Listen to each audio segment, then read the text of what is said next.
So now let's try and solve this question displayed on the screen.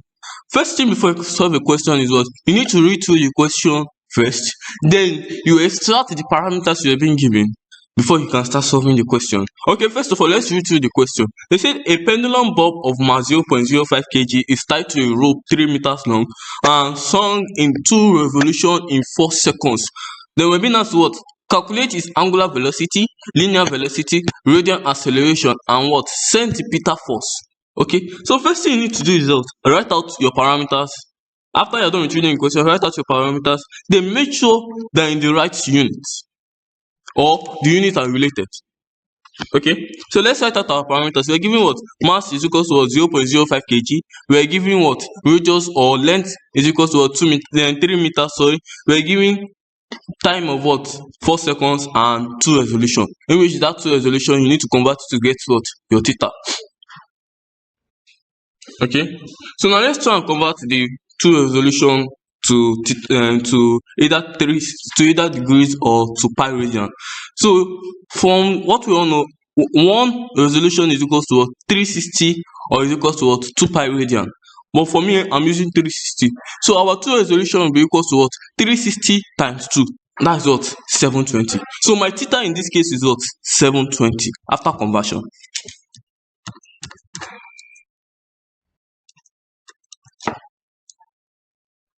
So now our angular velocity is what? W is equal to what? Theta over t. That is what? W is equal to what? 720 over 4. Since our theta is now 720, so that will give us what? W is equal to what? 180. It is left for you to find out whether it has the unit for this question or it does not have unit.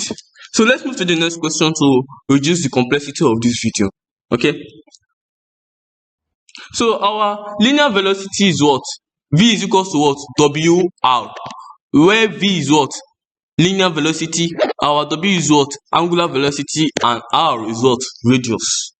So you insert your values to get your linear velocity. Okay, so that will give us what? V is equal to what? 180 times 3. That is what? V is equal to what?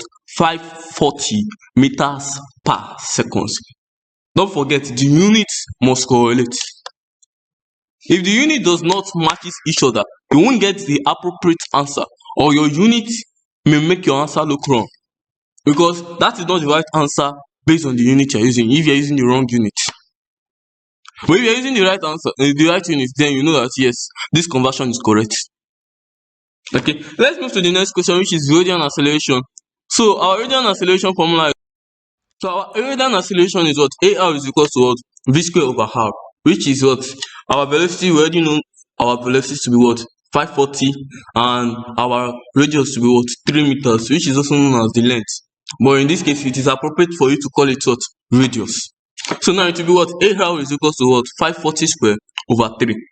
Then punch your calculator and get the answer. Please don't forget to post your answer in the comment section. Okay, let's move to the centripetal force. So centripetal force is what? Can be represented as what? F, which is what? F is equal to what? Mass times radial acceleration, or F is equal to what? mv square over r. But for this question, since we already have our radial acceleration, there's no need of calculating our v square over r. Since v square over r is still what? Radial acceleration. So it will be what? F is equal to what? Mass times radial acceleration. So it will be what? F is equal to what? 0.005 times your radial acceleration. That means after you punch your calculator and you get your answer for radial acceleration, use it here and get your final answer. Okay, and don't forget also to post your answer, your respective answer, with the appropriate unit for this question. Thank you. Please don't forget to subscribe to this channel, like, and most importantly, share. See you later.